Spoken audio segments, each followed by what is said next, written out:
ठीक है मेरे बेटा, उम्मीद है मैं आपको नजर आ रहा हूँ अच्छे तरीके से। अब हमारे पास जो हमारा टॉपिक बाकी था वो कैपेसिटर का एक रिमेनिंग टॉपिक था। पहले मुझे यहाँ पे क्लियर कर दो कि ऑडियो और वीडियो सब चीजें अच्छे तरीके से नजर आ रही हैं।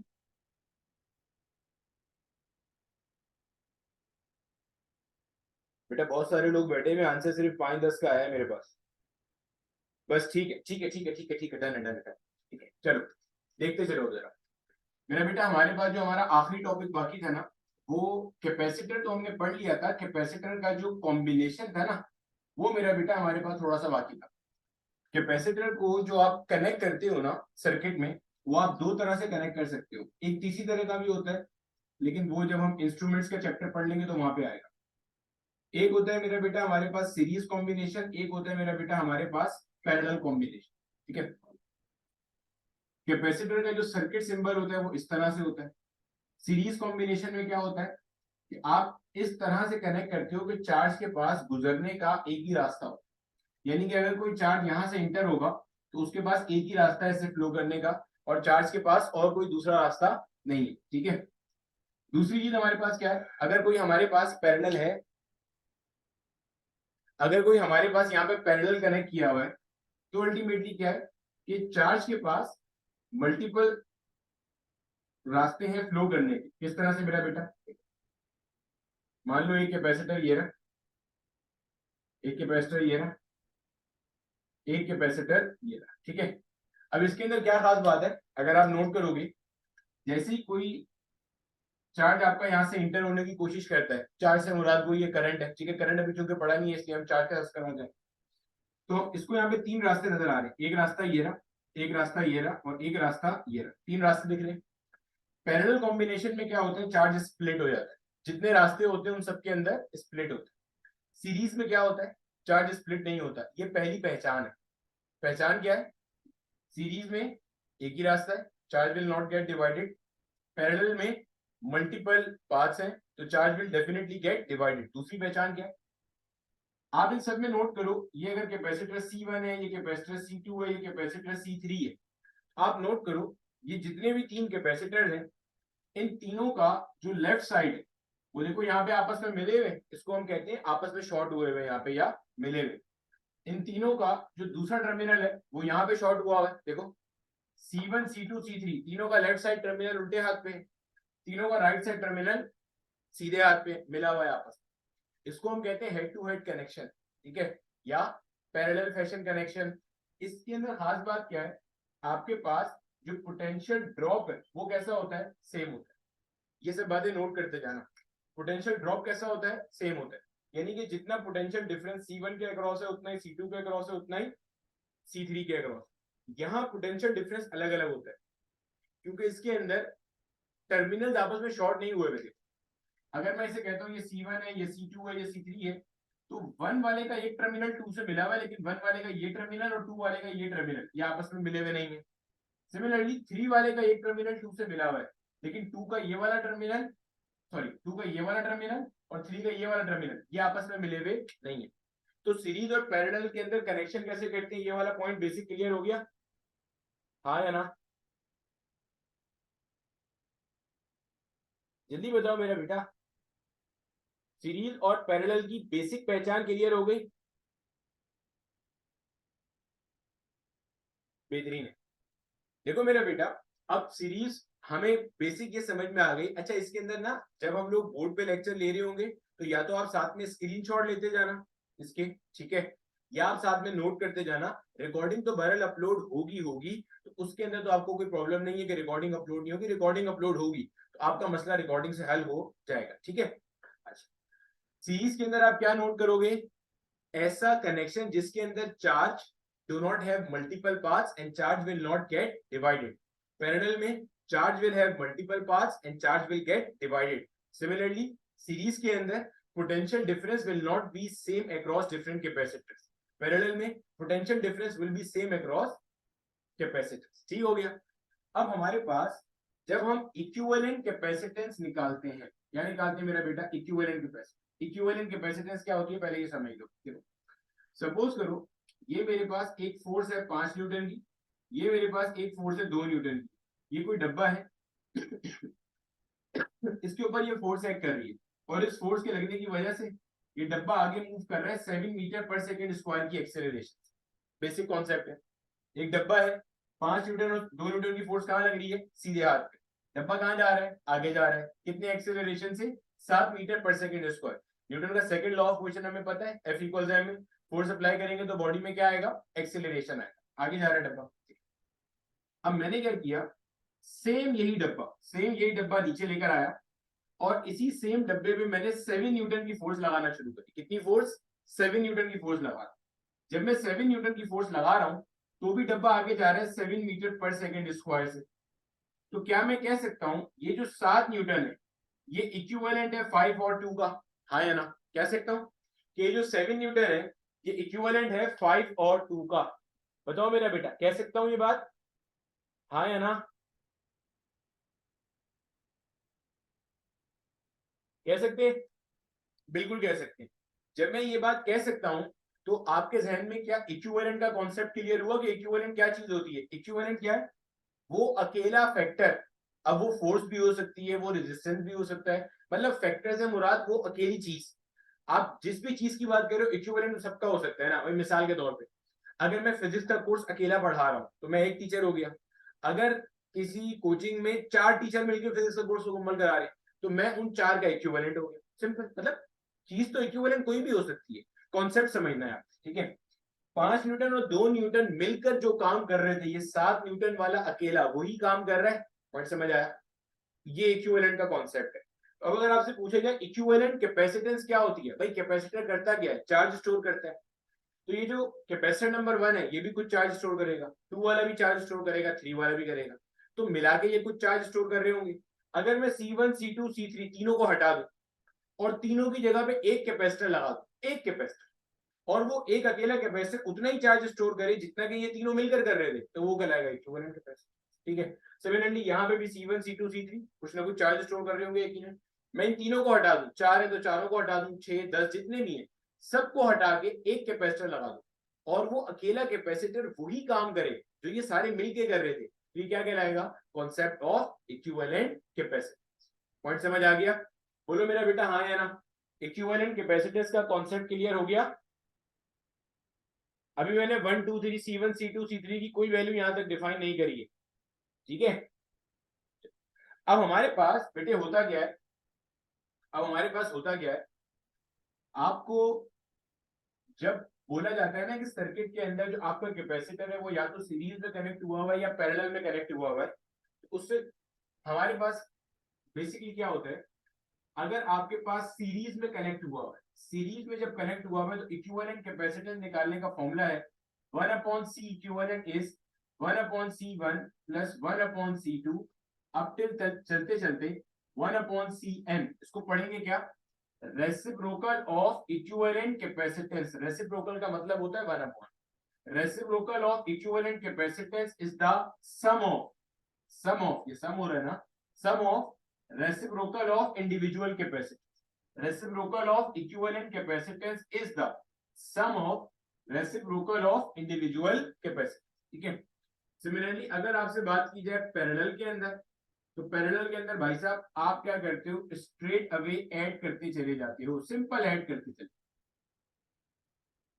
ये हमारे पास तरीकाकार होता है पैरेलल कैपेसिटर्स को सॉल्व करने। अब अगर लेट से आपके पास 2 कैपेसिटर्स है सीरीज के अंदर, अच्छा रेजिस्टेंस में आप देखोगे ये उल्टा हो रहा होता है, ये उल्टा या सीधा जो होता है ना वो बेसिकली डेरिवेशन की मदद से पता चल रहा होता है, क्योंकि हमारे कोर्स में डेरिवेशन नहीं है तो आपने ये चीज ध्यान में रखी। अगर 2 कैपेसिटर सीरीज पे कनेक्ट हुए थे तो उनका इक्विवेलेंट कैपेसिटेंस कैसे आएगा? 1/C equivalent will be equal to 1/C1 plus 1/C2। ठीक है? अब बेटे अगर मैं इसको क्या करता हूँ, यहाँ पे अगर मैं क्रॉस मल्टीप्लाई करता हूँ, क्रॉस मल्टीप्लाई एलसीएम सेम करने के लिए, तो ये बन जाएगा C2 plus C1 divided by C1 into C2। अब अगर मैं दोनों साइड्स को पलट लेता हूं तो C equivalent will be equal to C1 into C2 divided by C1 plus, ये बन गया हमारे पास। ये एक सो कॉल्ड शॉर्टकट फॉर्मूला है to calculate the capacitance whenever two capacitors are connected in series. जब कभी भी दो कैपेसिटर सीरीज में कनेक्ट हुए होंगे तो उसकी इक्विवेलेंट कैपेसिटेंस आप इस फॉर्मूले से निकाल सकते हो डायरेक्टली। इसका फायदा क्या है? फायदा ये है कि आपको ना बार बार एलसीएम नहीं लेना पड़ेगा। एक बार आपने मल्टीप्लाई किया प्रोडक्ट ऑफ कैपेसिटेंस और एक बार आपने सम कर दिया। मैं अभी निकाल के भी दिखा देते हैं आपको। देखो पैरेलल वाला तो सिंपल है ना, ऐड ही करना है, कोई दिक्कत ही नहीं है। मिसाल लो, इसकी मिसाल ले लो। मिसाल के तौर पे आपके पास दो कैपेसिटर, लेट्स सी आपके पास दो कैपेसिटर, एक है 3 माइक्रोफैरेड का और एक है 6 माइक्रोफैरेड। एक बार आपने कनेक्ट किया उन्हें सीरीज में, एक बार आपने कनेक्ट किया उन्हें पैरेलल में। आपको कहा जा रहा है कि इक्विवेलेंट कैपेसिटेंस बताइए। क्या बताना है आपने? इक्विवेलेंट कैपेसिटेंस बताना है। सीरीज के अंदर एक तरीका तो ये था 1/C1 + 1/C। इसी को यूज करके हमने क्या करा, एक शॉर्टकट फॉर्मूला निकाल लिया। सर 3 के लिए भी शॉर्टकट निकाल सकते हैं, वो फिर शॉर्टकट रहेगा नहीं, क्योंकि वो बनेगा C1C2 + C1C3 + C2C3 upon C1 + C2 + C3, तो वो आपके लिए बेकार हो जाएगा, उसकी जरूरत ही नहीं है करने की। ठीक है, अब करना क्या है इसके अंदर, बेसिकली आपने सीरीज के अंदर आपको फॉर्मूला पता है, सी इक्विवेलेंट बराबर है C1 × C2 divided by C1 + C2। C1 कितना है भाई 3 माइक्रोफैरेड, C2 कितना है 6 माइक्रोफैरेड, 3 + 6, 3 6 18। टेबल याद करने पहले जब दिए थे एक जमाना पहले, 18/9 कितना हो रहा है 2, और यूनिट क्या चलेगी माइक्रोफैरेड। पैरेलल के अंदर क्या करते हो भाई, पैरेलल में आप सिंपल दोनों को ऐड कर लोगे, 3 + 6, यानी कि क्या आंसर आ रहा है हमारा 9 माइक्रोफैरेड। सीरीज और पैरेलल कैपेसिटेंस आप इस तरह निकालते हो। क्या बेटे यहां तक आपका सीरीज और पैरेलल कैपेसिटेंस क्लियर हो गया, हाँ या ना? जल्दी बता दो ताकि मैं आगे चलूं। अभी तो सुबह हुई है, एनर्जी दिखाओगे थोड़ी बहुत। क्लियर हो गया? अब गौर से देखो मेरा बेटा कि हमने जो हमारी इक्विवेलेंट कैपेसिटेंस निकाली है वो किन कैपेसिटर्स की निकाली थी। एक हमारा था 3 माइक्रोफैरेड और एक था 6 माइक्रोफैरेड। सीरीज में देखो आंसर क्या है, 2 माइक्रोफैरेड है। सीरीज में आंसर क्या है 2 माइक्रोफैरेड। 3 और 6 का आंसर 2 आ रहा है, यानी कि मैं ये कहने पे मजबूर हूं कि सीरीज के अंदर जो आंसर आता है वो मिनिमम होता है। चेक करो, हमने 3 और 6 का आंसर निकाला और 3 और 6 का इक्विवेलेंट क्या आ रहा है 2 आ रहा है। इसका मतलब जब कभी भी सीरीज कॉम्बिनेशन होगा तो answer will be minimum. Minimum से क्या मुराद है, मिनिमम से ये मुराद है कि जितने भी कैपेसिटर्स हैं अगर आप उनको सीरीज में कनेक्ट करोगे तो their equivalent capacitance will be lesser than the least. Lesser than the least क्या होती है, 3 और 6 में से जो छोटा है इक्विवेलेंट उससे भी छोटा है। 3 और 6 में छोटा कौन है 3 है, 3 से भी छोटा आंसर है। सिमिलरली पैरेलल के अंदर जब कभी भी आप कैपेसिटर्स को कनेक्ट करोगे आपके पास क्या होता है मैक्सिमा आ रहा होता है, यानी कि ओवरऑल कैपेसिटेंस बढ़ जाएगी greater than the largest value आ रही हो। इन दोनों में बड़ा कौन है 6, 6 से भी बड़ा आंसर। क्लियर हो गया बेटे यहां तक? मिनिमम और मैक्सिमम का कॉन्सेप्ट क्लियर है, हाँ है ना?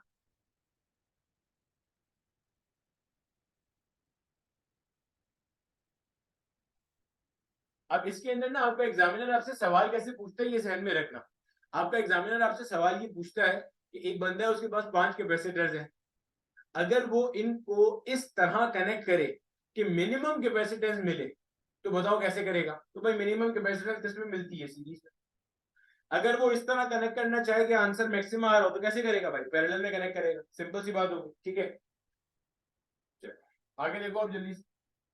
अब हमारे पास इसी के अंदर जो एक छोटा सा पार्ट रिमेनिंग है जिसके बाद हम अपना टॉपिकल प्रैक्टिस प्रॉब्लम स्टार्ट करते हैं स्ट्रेट अवे, वो है मेरा बेटा हमारे पास एक चीज, वो हमारे पास है हमारा कंपाउंड कैपेसिटर। कंपाउंड कैपेसिटर क्या होता है बच्चे, अगर आपको याद होगा तो हमने, अगर आपको याद होगा तो हम लोगों ने एक पढ़ा था पैरेलल प्लेट कैपेसिटर जिसका हमने फॉर्मूला भी देखा था। ठीक है, राइट तो खैर नहीं किया था, ये डेरिवेशन कोर्स का पार्ट नहीं है। A epsilon not divided by D, और एक हमने देखा था capacitance in the case of dielectric A epsilon not epsilon R divided by D. याद आ रही, जिसकी बेस पे मैंने आपको पोलराइजेशन का कॉन्सेप्ट समझाया था, और पोलराइजेशन की बेस पे ये भी बताया था कि फोर्स क्यों कम हो जाती है। याद आ गया?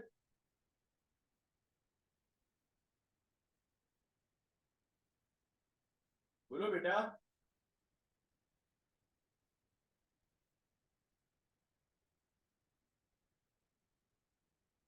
फिर देखो ये वाला फॉर्मूला हम इस्तेमाल करते हैं जब एयर मौजूद होती है इन बिटवीन, ये इस्तेमाल करते हैं जब डाइलेक्ट्रिक मौजूद होता है। सही है।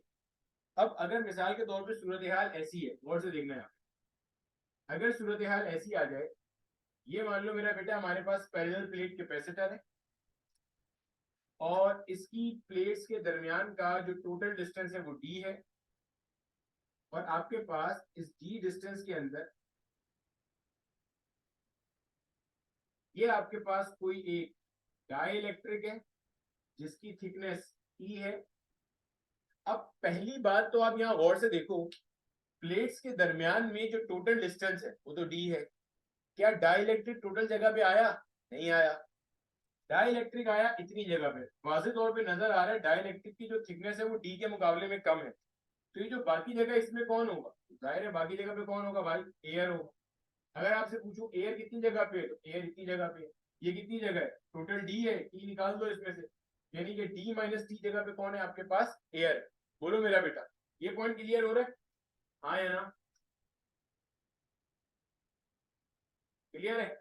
अब ऐसे कैपेसिटर को अपन लोग कहते हैं कंपाउंड कैपेसिटर। ये कंपाउंड कैपेसिटर। सर क्यों कहते हैं कंपाउंड कैपेसिटर? ये कंपाउंड इसलिए क्योंकि ये कॉम्बिनेशन है किसका? एयर का, डाइलेक्ट्रिक का, दोनों दिख रहे हैं हमें यहाँ, ठीक है। और एक चीज और नोट करना, यहाँ पे एरिया को हम चेंज नहीं कर रहे। एरिया कहाँ से आ गया सर? यहाँ पे एरिया कांस्टेंट है। यहाँ क्या मतलब सर? देखो, ये पढ़ाया था capacitance area of the plate पे डिपेंड करती है, और मुझे याद है मैंने अपने वन नोट की डायग्राम में ये प्लेट बना के भी दिखाई थी कुछ इस तरह से। ये प्लेट होती है जिसकी कुछ हमारे पास यहाँ पे लेंथ होती है, कुछ यहाँ पे विड्थ होती है। तो अगर हम लेंथ को विड्थ से मल्टीप्लाई कर देंगे तो ये क्या मिल जाएगा? अगर रेक्टेंगुलर है तो, अगर सर्कुलर है तो पाई आर स्क्वायर से आएगा। वो तो डिपेंड करता है आपने प्लेट किस तरह की ली है, ठीक है। तो ये एरिया आपने चेंज नहीं करा। डाइलेक्ट्रिक का भी जो एरिया है ना वॉल का, जहां टोटल, वो वही है, वो चेंज नहीं हो रहा आपके पास, ठीक है। अब अगर मुझे इसका इक्विवेलेंट कैपेसिटेंस निकालनी है, कंपाउंड कैपेसिटर की अगर मुझे इक्विवेलेंट कैपेसिटेंस निकालनी है, तो मैं क्या करूंगा? और से देखो बेटे, मैं सिंपल क्या करूंगा, मैं इसी कैपेसिटर को इस तरह बना दूंगा। मैं कहूंगा ये कैपेसिटर जो है ना वो इस तरह से दो कैपेसिटर के साथ सीरीज में, ये एक हिस्से में मेरे पास आ गई मान लो एयर, एक हिस्से में आ गया मेरे पास मान लो डाइलेक्ट्रिक। एयर कितनी जगह पे भाई? एयर मेरे पास है d माइनस टी जगह पे।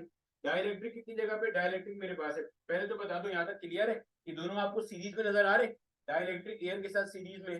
सर तो पहले एयर लिखा फिर डाइलेक्ट्रिक, वहां तो पहले डाइलेक्ट्रिक है फिर एयर, कोई फर्क नहीं पड़ता, डजंट मैटर, ठीक है।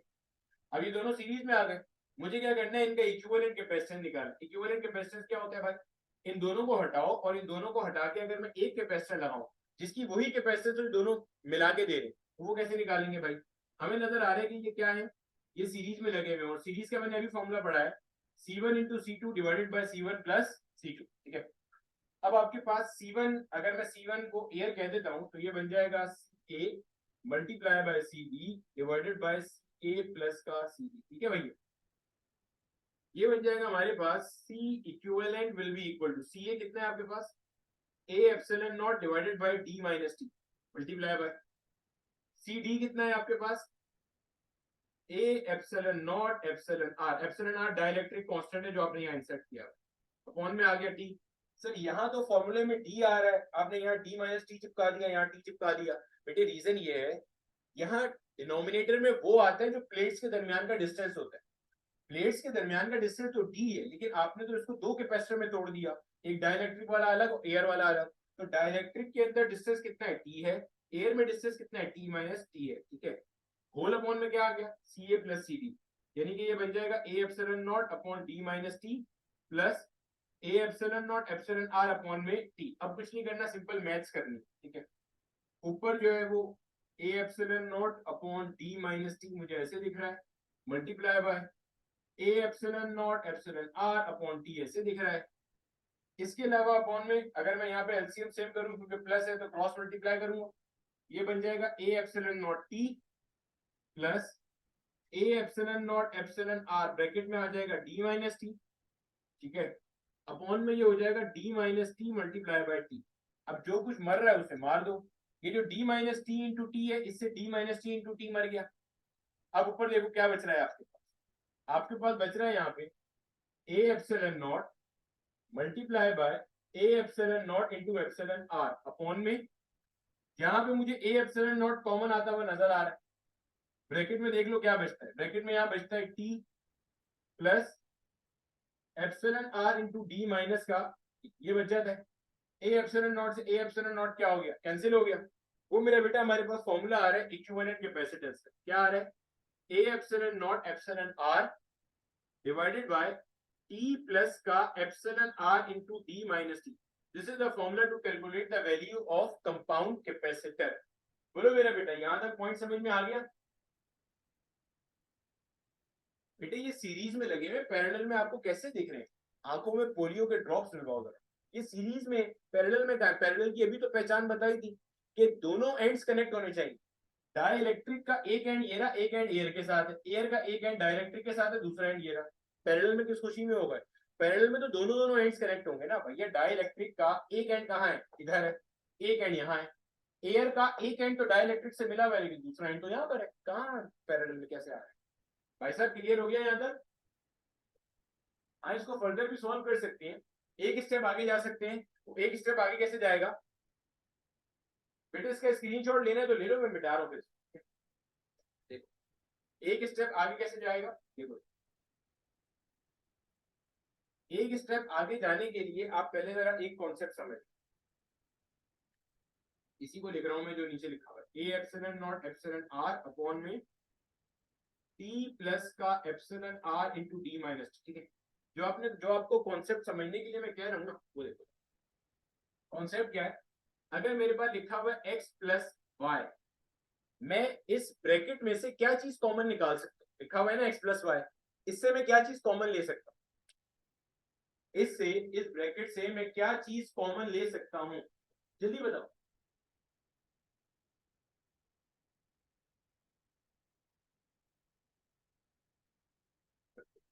कुछ लोग कह रहे हैं वन कॉमन ले सकते हैं, कुछ लोग कह रहे हैं प्लस कॉमन ले सकते हैं। भाई अगर मुझे पता नहीं है, अगर तुम लोग मैथ्स वाले हो तो वाकई शर्म करनी चाहिए। अगर मैथ्स वाले नहीं हो तो चलो फिर जायज है, कोई मसला नहीं। ठीक है, अबे प्लस या वन थोड़ी कॉमन निकालते हैं कहीं, इससे मैं कुछ भी कॉमन ले सकता हूँ। जो दिल करता है वो कॉमन निकाल दो।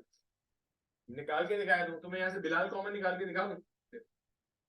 अगर मैं यहाँ से बिलाल कॉमन लेता हूँ तो ब्रैकेट में क्या बनेगा? X upon Bilal plus Y upon Bilal. Common आ गया। भाई कॉमन निकालने का मतलब क्या होता है? बेसिक कॉन्सेप्ट के, जब ये ब्रैकेट के अंदर जाएगा तो मल्टीप्लाई होगा। जब मल्टीप्लाई होगा, फिलहाल तो सिर्फ बी लिख रहा हूं मैं, B into X upon B plus B into Y upon B. Bracket के अंदर जब गया, बी से बी गया, बी से बी गया, क्या बच गया? X plus Y. कॉमन निकालने का मतलब ये होता है कि जब वापस मल्टीप्लीकेशन कराओगे तो एक्चुअल चीज बन जानी चाहिए जिससे कॉमन निकाला था। तो भाई इससे आप दुनिया का हर चीज कॉमन निकाल सकते हो। प्लस या वन कॉमन निकालते नहीं क्योंकि उसकी कोई तुक नहीं बनती। निकाल तो वो भी सकते हैं, मतलब वन तो यूनिवर्सल नंबर है ना, हर एक से कॉमन आ जाएगा, तो वन थोड़ी कॉमन निकालना होता है। ठीक है, तो अब देख लो यहाँ पे जरा, यहाँ पे गौर से सुनना और समझना। अगर मैं नीचे इसकी बात कर रहा हूँ, डिनोमिनेटर ये लिखा हुआ है A epsilon not epsilon R. अगर मैं यहाँ से एप्सिलॉन आर कॉमन ले लूं, क्या कॉमन ले लूं? Epsilon R. तो टी के पास एप्सिलॉन आर नहीं है तो ये बन जाएगा T upon epsilon R plus यहाँ एप्सिलॉन आर है तो वो बाहर चला जाएगा, क्या बच जाएगा? डी माइनस का टी। एप्सिलॉन आर से एप्सिलॉन आर मर गया, ये बनता है A epsilon not divided by T epsilon R plus का डी माइनस टी। ठीक है भाई, ये हमारे पास फॉर्मूला है जो सिविल बोर्ड की जो क्लास 12 की किताब है उसके अंदर ड्राइव किया हुआ है। ये वाला स्टेप खामा पीली का है, ये भी फॉर्मूला सही है, इसमें कोई दिक्कत नहीं है। आपका आंसर यहाँ से भी आ जाए। ये जबरदस्ती की एक चीज कॉमन निकाली हुई और इसका कोई फायदा नहीं। इस तरह तो मैं यहाँ से ए भी कॉमन निकाल सकता हूँ जबरदस्ती, तो इसकी एक नई शक्ल बन जाएगी। बस ये किताब में लिखी हुई शक्ल है, इसकी इस तरीके से बना, वरना ये फाइनल फॉर्मूला, इससे आपका आंसर आ जाएगा। और जब हम इसकी टीबीबी करेंगे तो आप देखोगे एक सवाल एक दफा माजी में डायरेक्टली उन्होंने इस फॉर्मूले से पूछा। ठीक है, मुझे बता दो बेटे यहाँ तक सब चीज क्लियर हो गई है? तो आगे चलते हैं।